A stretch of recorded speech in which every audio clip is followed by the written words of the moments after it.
I'm Amanda, and this is The Middle of It, podcast about the messy but beautiful in between parts of life. Today's episode is for anyone who's ever felt unworthy of love, anyone who's looked in the mirror and thought, I'm too much or not enough, too loud, too quiet, too broken, too messy, too damaged to be loved as is. But here's the truth. Sometimes we don't start by loving ourselves. Sometimes we start by letting someone else love us exactly as we are until we can believe it ourselves. This one's going to be honest, a little tender for me, and hopefully a reminder that you don't have to do it all alone. You've heard the phrase, you have to love yourself first before anyone else can love you. Well, I call bullshit on that. What if love isn't a prerequisite, but a process? What if being loved is part of how we learn to love ourselves? When I think about my inner voice as a young woman, it's actually kind of complicated. I would have told you I was strong, that I had a good sense of who I was, what I wanted, what I didn't want. But looking back, I think a lot of that confidence wasn't rooted in me. It was built on what people, especially my mom, told me about myself. She was always someone who spoke really positively about me and about my capabilities. And that's a good thing. She'd say things like, You're going to be great. You can do anything. And so that became my identity. I was smart. I was pretty. I could do anything. But underneath that, I don't think I ever really knew how to do those things. I believed I could, but I didn't know how. Loving yourself isn't just about affirmations. It's about learning not to flinch when someone sees your soft spots. It's about learning not to bolt when someone offers you care without strings attached. I think from the moment I became a single mom, or honestly, even from the moment I found out I was pregnant in college, there was this quiet belief that I wasn't as worthy as other people. Right from the rip, there was this internal message that said, You're different, you're already behind, you have to prove yourself. So when I think about how I approached love, it started with this need for acceptance. That was always the baseline. Like, if someone could just accept me, my situation, and my baggage, then maybe I could feel loved. But here's the thing, I never really asked the people around me to prove themselves in return. I didn't ask if they were capable of holding me, supporting me, and showing up for me. It wasn't about who they were, it was about whether they could be someone. Looking back, I see how often I built my hopes on possibilities, not actualities. I was constantly filling in the blanks for other people, convincing myself that if they could love me through my hard parts, I'd be okay, even if they weren't really showing up as that person yet. When your self worth is tied to survival, your standards shift. You look for people who can accept you, not necessarily people who can honor you. And sometimes love becomes something you feel you have to earn, not something you're inherently worthy of receiving.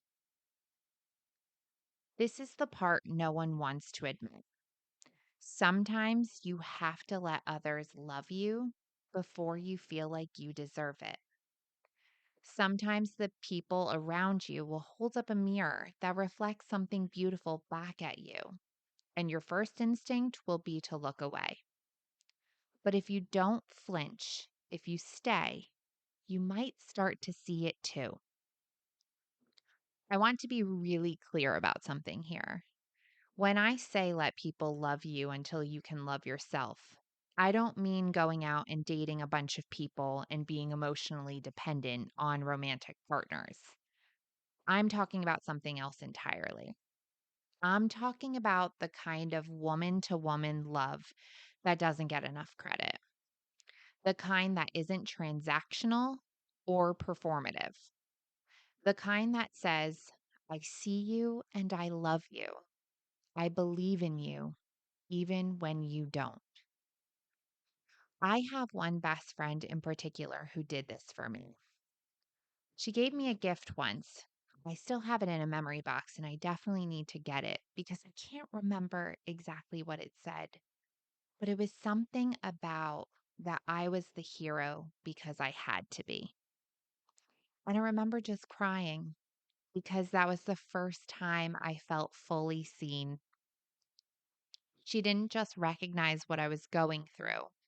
She saw me as the woman who showed up anyway, who carried the weight and who saved herself. And during that time, she definitely loved me more than I loved myself. She kept speaking truth into me, telling me who I was, even when I couldn't see it yet. And it was like she planted these tiny mustard seeds of belief, of possibility. I started to wonder if maybe I could be the person she already saw. And now that I'm thinking about it, this has actually happened with so many of my female friendships. Over and over again, I've had women in my life who spoke to me as if I was already the version of myself that I'm only just now becoming. I had a friend who showed up on my doorstep unannounced the other day, and it was such a needed and joyful surprise. We were talking about this podcast, and she said, you have to tell them that you've been a therapist to us for years, and you should have been charging us all a copay. And it made us both laugh, but it also made me pause because in those moments, I never really saw myself that way. I just knew I loved my friends deeply. I could see clearly for their lives, and I tried to give sound advice, even when I wasn't always taking it myself. But hearing them reflect that back to me over time planted something real. Their belief in me became belief in myself. You don't have to feel worthy to be loved. You just have to be willing to stay when someone else tries. That's the power of letting someone love you before you feel ready. They don't just fill you up, they remind you of who you've been all along. And slowly, you start to live into that truth. So, even in those friendships, when you're sitting there realizing these people see you in a light that you don't see in yourself, try not to downplay it. That's what I did for years. And I get it. It's hard to receive when you're still hiding, when your internal voice is screaming that you're not enough. But the best suggestion I can offer is this: try to receive it anyway. If someone is taking the time to love you, to include you in their world, to speak vision and value over your life, don't reject that. If they're saying you deserve more, you're bigger than this, there's something in you that you can't even see yet, then try to believe them, even if you can't say those things to yourself yet. I'll be honest, this is still hard for me. I can be a little pessimistic when it comes to my own life. I catch myself waiting for the good things to disappear. Like, when is it all going to fall apart? When is the good life going to stop feeling so good?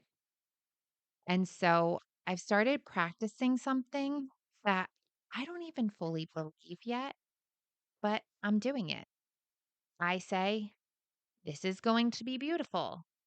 Nothing's going wrong. This isn't going to be terrible. You're not going to fall apart. Because if the bad stuff is coming, if the other shoe does drop, why would I ruin the middle with fear? I'm trying to hold on to the belief that the middle can still be beautiful, even if I don't know how it ends. And I'll be honest, just saying that out loud right now, recording this podcast, is part of me trying to believe it too. And that's what healing often looks like, saying the positive things before you fully believe them. Practicing self love as a habit, not a feeling. Letting love in, even if it makes you uncomfortable. Healing doesn't always announce itself. Sometimes it's the smallest shift, like the first time you say thank you instead of I look awful when someone compliments you. Compliments for me always felt complicated. They felt nice and good. I could accept them, and part of me did believe them. But I always had this reflex where I needed to somehow lessen myself in the moment I received one. Like if someone said, "You're so pretty," I'd laugh and be like, "Oh, no, stop it," in that dismissive way we're taught to do. If they'd say, "You're so smart," I'd respond, "No, not really," or "I just got lucky." And the weirdest part, it wasn't that I didn't want the compliment. It wasn't even that I didn't fully believe it. It was that I was worried the compliment might make the other person feel less than. Like I had to instantly balance the scale, show humility, show that I'm not better than anyone, and that I don't really think I'm all that. It became this performative thing, being seen and immediately shrinking, just in case being seen made someone else uncomfortable. And I think what I'm still learning is that humility doesn't mean hiding. You can be gracious and still let the good things about you land. You don't have to apologize for them. That's how self love grows, not in declarations, but in those micro moments when you stop rejecting the good. I'll never forget reading Glennon Doyle's Untamed and the line she repeats again and again: "You can do hard things." It was so simple, but it cracked something open in me. Through breakups, single motherhood, rebuilding, recovery, career risks, so many moments where I felt like I didn't know how to keep going or if the path I was on was right. Those 5 words became a kind of anthem. You can do hard things. I didn't always believe it at first, but I kept saying it. I held on to it. I made my kids say it in situations where it seemed to be relevant to them. And over time, I started to trust that even if I couldn't make something easy, I could still do it. Recovery became one of those things. And maybe that's what self love starts as, not a warm, fuzzy feeling, but a quiet agreement to keep going anyway. What's a phrase or quote that got you through a hard chapter? Write it down or even share it with me. Stick it somewhere visible and let it remind you who you've been becoming this whole time. And if you can do hard things became the mantra that held me through the pain, then this line, this call to arms, lit something up in me. Glennon Doyle wrote, "Maybe Eve was never meant to be our warning. Maybe she was meant to be our model. Own your wanting. Eat the apple. Let it burn." It's probably going to be controversial for some of you. It's bold. It's messy. It's fierce. But that phrase gave me permission to stop apologizing for wanting more. More love, creativity, freedom, even joy. I didn't just want to survive, I wanted to live. And part of learning to love myself was giving myself permission to say so out loud. And here's the thing, once I started loving myself with that kind of energy, not just I'm okay, but I am worthy of fire and fullness and desire, I started loving others differently too. I didn't need them to prove anything. I wasn't chasing validation. I had room to see people because I was finally seeing myself. Once you've been loved through the hard parts, once you've seen yourself through someone else's eyes, you start loving others differently too. You're less likely to judge, slower to walk away. You love from a place of empathy, not codependency. One thing that happened after I started letting others love me, and after I began to actually receive that love and let it grow inside of me, was that I became more honest in dating, in friendships, in how I showed up with family. I stopped feeling like I had to perform or please or manage everyone's expectations. That need started to chip away. But the shift didn't stop there because I also started to love other people differently. I started to really see people. I became more accepting, even. And I don't know if this is true for everyone, but I've found that it's much easier now for me to spot someone who is struggling with the same things I've struggled with, especially when it comes to self love. Even if they smile or they can fake it well, I can tell when someone is in that place where they just don't quite feel worthy. Maybe it's in the way they downplay their accomplishments or how quickly they change the subject when someone compliments them.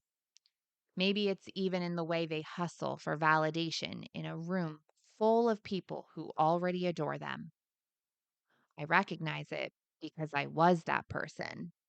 And now, instead of judging it or trying to fix it, I'll try to hold space because someone once did that for me and it changed everything.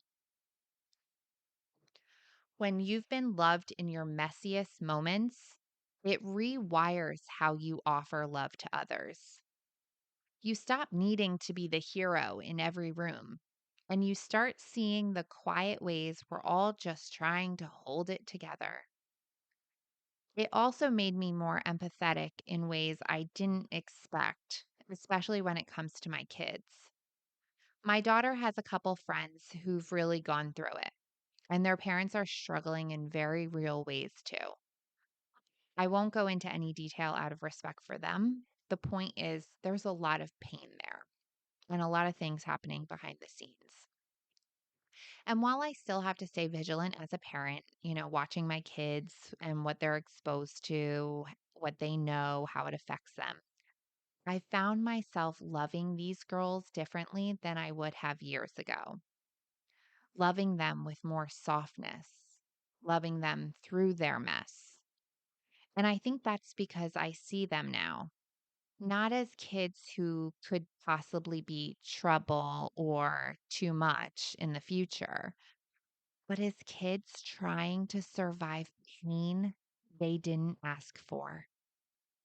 My kids are those kids. Years ago, I'll be honest, I probably would have led with judgment, not because I was better, because I certainly wasn't, but because that was my defense mechanism.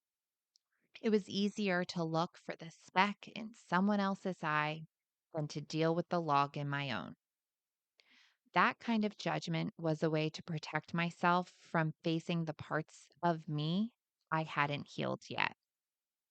But now, I don't need to protect myself in the same way. And that makes more room for compassion, patience, even grace.